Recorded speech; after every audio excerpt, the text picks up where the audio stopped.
procurador Paulo Gonet. A gente vai trazer agora para você a denúncia, porque hoje foi o dia da apresentação dessa denúncia contra o ex-presidente Bolsonaro. Aquele semblante era ouvindo exatamente o que apresentava o procurador Paulo Gonet, que pede o acolhimento dessa denúncia pela primeira turma. Sim, o que você destaca da posição, da fala do procurador Paulo Gonet, colocando, inclusive, Bolsonaro e Braga Neto na liderança dessa organização golpista. Olha, Ananias, colegas, Osmando, boa noite para você. Eu, como milhões de brasileiros, eu ouvi na íntegra toda a declaração do Paulo Gonet.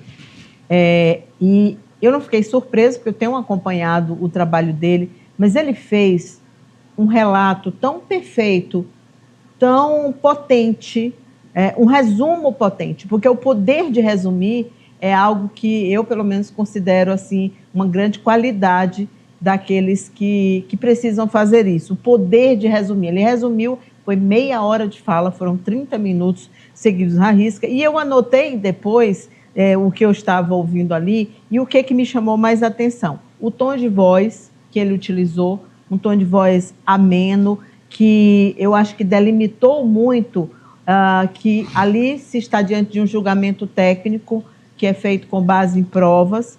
A linguagem que ele utilizou no resumo é uma linguagem acessível, que é, aliás, um grande desafio hoje da justiça brasileira de fazer linguagem acessível. Sim. Aquilo estava sendo transmitido pela Rádio TV Justiça por milhares de outras emissoras. Então, isso foi pensado, ele usou uma linguagem acessível, porém correta. Sim. E em nenhum momento, né, ele usou uma linguagem chula por ser acessível. Era uma linguagem jurídica e que era perfeitamente compreensível por mim e por qualquer outra pessoa que estivesse ouvindo. A correção, então, houve ali um trabalho em apresentar os dados e a perfeição da cronologia. Isso me chamou muita atenção. Tudo bem datado, tudo, não é? Muito bem datado, e cada data seguida da prova existente. Sim. E todo o resumo desmonta o que viria depois. Sim. Os argumentos da defesa. Cada vez que ele falava de uma coisa, teve um momento em que ele usou uma expressão que eu gostei muito, mas que eu não vou me lembrar, que ele falou, não foi estratégia de golpe, ele falou uma expressão que resume bem o que foi o 8 de janeiro. A gente tem um trecho? Vamos... Eu selecionei um trechinho dele, eu não sei se exatamente tem essa expressão que eu falei, mas, enfim, toda meia hora é muito boa, mas um trecho aí que eu mandei é bom também. Vamos ver. Em novembro de 2022, oficiais do Exército, auxiliares de comandantes de regiões e de setores estratégicos, vinculados às forças especiais da arma, chamados Kids Pretos, se reuniram para estabelecer forma de atrair a alta cúpula do Exército ao golpe a que estavam dando curso. Houve, então, pressões iníquas por meio de cartas e agitações entre colegas para que o comandante do Exército e o alto comando impedisse que Lula da Silva assumisse o cargo para o qual fora eleito. De novo, o objetivo era manter o presidente Bolsonaro no poder. Descobriu-se a esse propósito, em gabinete privado do ex-presidente, minuta de discurso em que ele anunciava as medidas excepcionais e depunha o governo legitimamente eleito, sob o argumento de que, aspas, a legalidade nem sempre. As investigações revelaram aterradora operação de execução do golpe, em que se admitia até mesmo a morte do presidente da República e do vice-presidente da República eleitos, bem como de ministro do Supremo Tribunal. Os membros da organização criminosa estruturaram, no Palácio do Planalto, ataques às instituições com vistas à derrocada do sistema de funcionamento dos poderes e da ordem democrática, seguindo o plano que recebeu o sinistro nome Punhal Verde-Amarelo. O plano se desdobrou em minuciosas, requintadas e perniciosas etapas.